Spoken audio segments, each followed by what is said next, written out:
ಅಕಸ್ಮಾತ್ ಸತ್ತೋದ್ರೆ ಸರಿ, ಅಕಸ್ಮಾತ್ ಬದುಕಾಗ್ಬಿಟ್ಟು ಆಮೇಲೆ ನರಡಾಡೋ ಥರ ಆಗ್ಬಿಟ್ರೆ, ತೇವ್ಕ ಓಡಾಡೋ ಥರ ಆಗೋದ್ರೆ ಅಂತ ಅನ್ಕೊಂಡು ಕ್ಯಾನ್ಸಲ್ ಮಾಡ್ತಾನಂತೆ. ಸೂಸೈಡ್ ಬೇಡ, ಆಕ್ಸಿಡೆಂಟ್ ಬೇಡ ಅಂತ. ಅದಾದಮೇಲೆ ನಾಣ್ಯ ಹಾಕೊಂಡು ಸಾಯ್ಬೇಕು ಅಂತ ಯೋಚನೆ ಮಾಡ್ತಾನಂತೆ.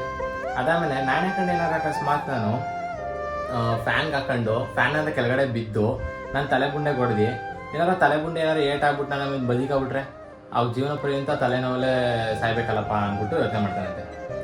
ಆಯಿತಾ? ಆಮೇಲೆ ನಾನು ಇವಾಗ ಪಾಯ್ಸನ್ ಕುಡ್ಸೋತ ಬಿಡಮ್ಮ ಅಂತ ಯೋಚನೆ ಮಾಡ್ತಾನಂತೆ.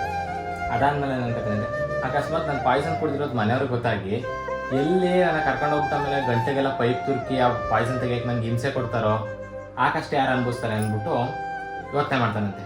ಲಾಸ್ಟ್ಗೆ ಒಂದು ನಿರ್ಧಾರಕ್ಕೆ ಬರ್ತಾನಂತೆ. ಏನಂತ, ಸಾಯೋದೇನೋ ಬೇಡ, ಜೀವನದಲ್ಲಿ ಎಷ್ಟೇ ಕಷ್ಟ ಬಂದರೂ ಸರಿನೇ ಫೇಸ್ ಮಾಡ್ಕೊಂಡಿರ್ಬೇಕು ಅಂದ್ಬಿಟ್ಟು ಡಿಸೈಡ್ ಮಾಡ್ಕೊಂಡು ಹೋಗಿ ಚೇರ್ ಮೇಲೆ ಕೂತ್ಕೊತಾನಂತೆ. ಹಂಗೆ ಅಂದ್ಕೊಂಡಿದ್ದು 5 ನಿಮಿಷಕ್ಕೇ ಹಾರ್ಟ್ ಅಟ್ಯಾಕ್ ಸುತ್ತೈತಾನೆ.